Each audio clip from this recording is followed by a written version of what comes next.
Nah, jadi ibu ingatkan sedikit. Jadi minggu lalu itu kita belajar tentang menerapkan sikap jujur dan disiplin. Ada yang tahu sikap jujur itu apa?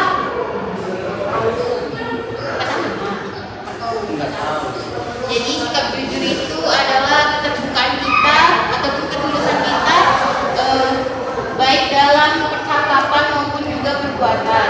Dan kita itu juga jadi manusia atau jadi seseorang itu tidak boleh berkata yang dusta, bohong gitu. Kita tidak boleh seperti itu.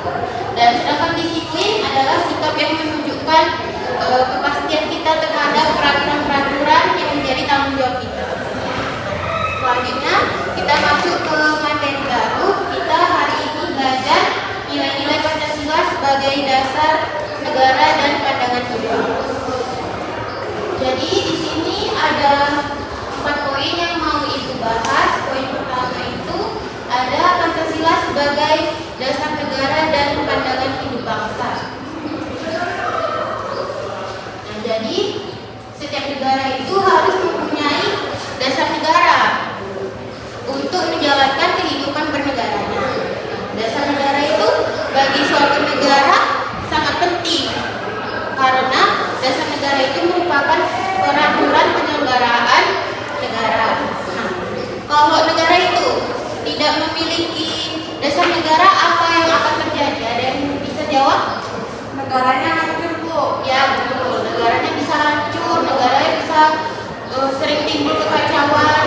Nah, jadi dasar negara itu juga pedoman hidup yang mencakup cita-cita bernegara, tujuan negara, dan juga norma bernegara.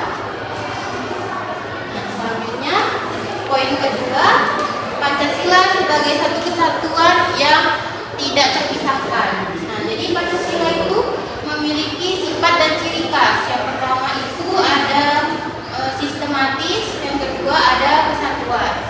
Nah, jadi sistematis itu runtut, tidak boleh ditukar-tukar urutannya. Contohnya, Putri mau menghafal Pancasila, tapi dia nggak menghafalnya itu dari sila pertama.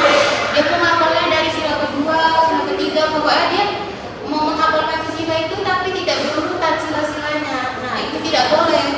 Dan yang kedua ada kesatuan yang totalitas, utuh ataupun juga senyawa, tidak dapat dipisahkan satu dengan yang lain. Contohnya seperti Rio menghafal Pancasila, tapi saya, Bu, nggak mau menghafal yang sila kelima. Menurut saya sila kelima itu gini, sila kelima itu gini. Nah, itu tidak boleh karena sila pertama dan sampai sila kelima itu saling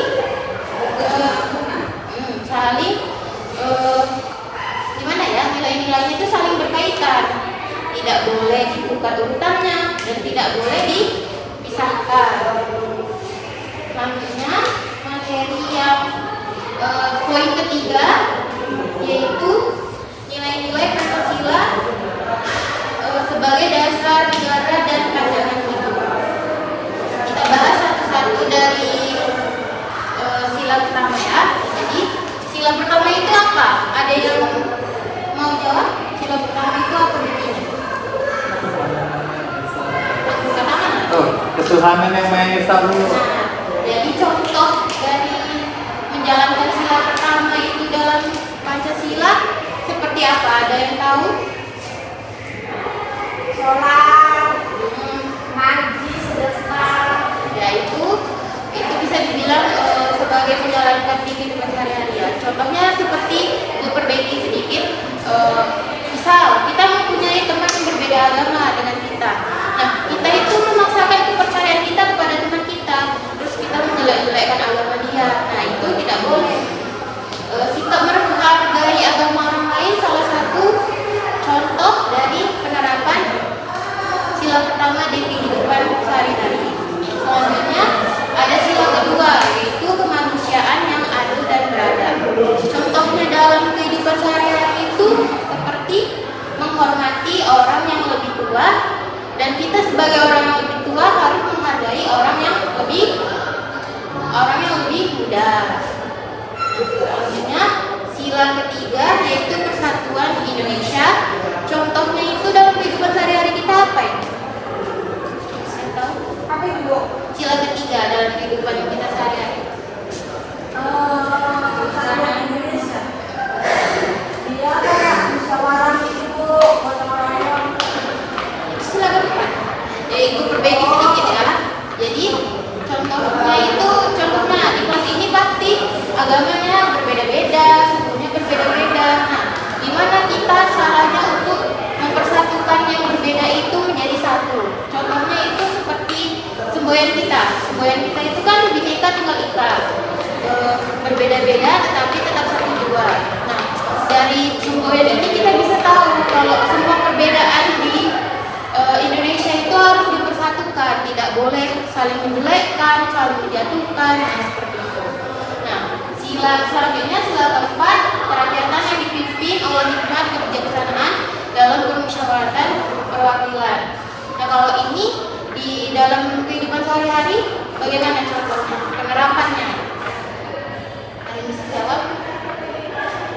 Seperti tadi mungkin. Musyawarah. Contohnya seperti itu.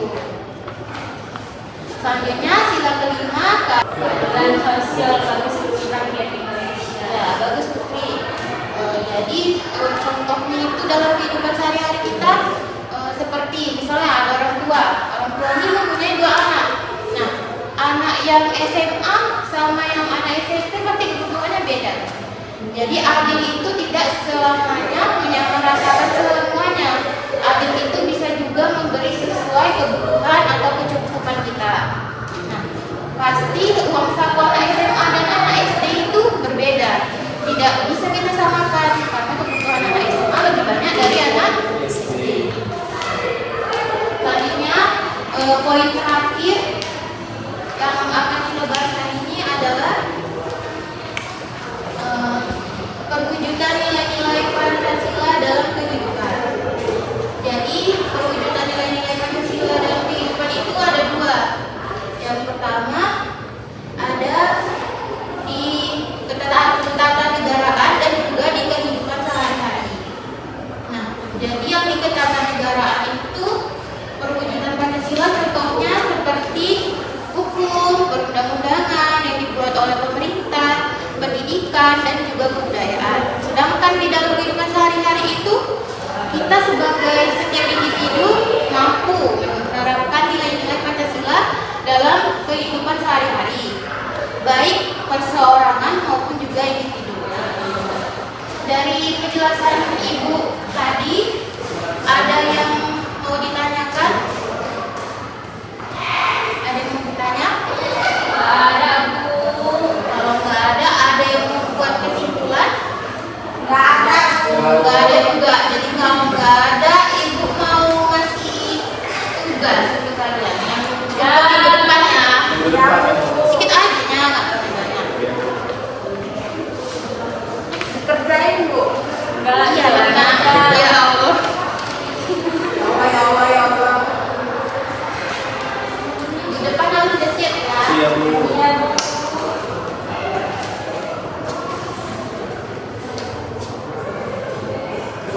Jadi kesimpulan kita pada hari ini itu dasar negara bagi suatu negara merupakan hal yang sangat penting. Suatu negara tanpa adanya dasar negara berarti negara tersebut tidak memiliki pedoman dalam penyelenggaraan kehidupan bernegaranya, yang berakibat negara tersebut itu dapat menimbulkan kekacauan. Nah, Indonesia sendiri memiliki dasar negara yaitu Pancasila yang setiap silanya itu berkaitan dan tidak dapat dipisahkan. Itu saja materi Ibu hari ini. Lebih dan kurang Ibu mohon maaf. Ibu tutup pertemuan kita pada minggu ini. Assalamualaikum warahmatullahi wabarakatuh. Waalaikumsalam.